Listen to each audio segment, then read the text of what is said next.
Hello सांग माने सुदशा व्रतर अनेक अनेक शुभेच्छा और शुभकामना आपण मानक जनाऊँगी।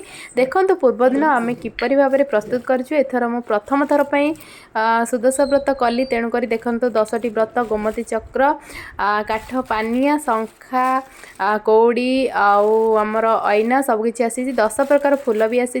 देखो मुझे देखा आज भी जदि भी कौन वीडियो स्किप हो जाए तेरे काली आपण मानक निश्चित भाव में देखी भिडटी देखला पर जानीपारे केमी आम व्रत कलु। प्रथमे देखु तापर मुझे दीप प्रथम जालीदेली सका उठिकी झोटी भी पकई आपण मानक झोटी किपर लगिला कमेंट रे निश्चित भाव में जनइबे। देखो आरंभ शेष जाए वीडियो देखले जानीपारे।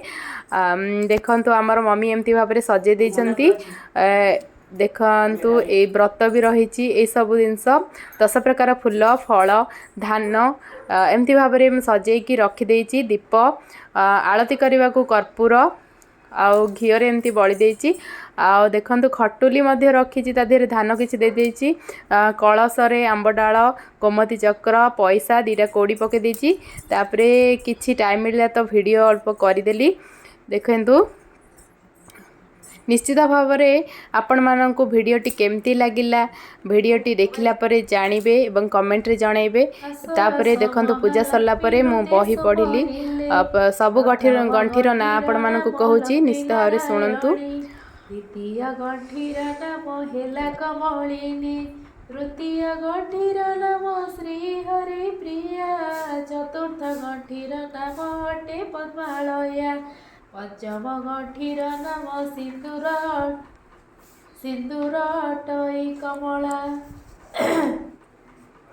षष्ठ गंठीर नाम जे होइला चंचला सप्तम गंठीर नाम अटे विघ्न सेती अष्टम गंठीर नाम सिंदूर दुलणी नवम गंठीर नाम दुर्गति नाशिनी दशम गंठीर नाम विष्णु पटराणी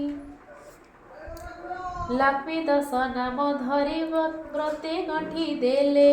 मु आशा करुँच आपण मानक निश्चित भाव में भिडटी भल लगे।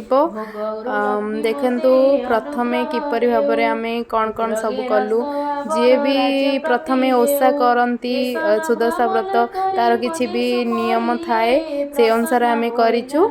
आज भी बहुत बढ़िया दिन पड़ी फगु दशमी। तापर देखु आम मंडा प्रस्तुत करदेलु समस्ते मिसिकी मंडा आमर तैयारी हो सारी। तापर आम ए पूजा करने को आणबू। देखु आपण मानक देखली व्रत भी पूजा हो सारी। मंडा देखु पूजा हो सारी। आमर माँ बसी कलश बसी। देखु गोटे नुआ जिनस आप देखिए कलश चारिपटे देखु हलदी केमती लग जाइए 10टी एमती लग जाइए फूल दि जाइए चंदन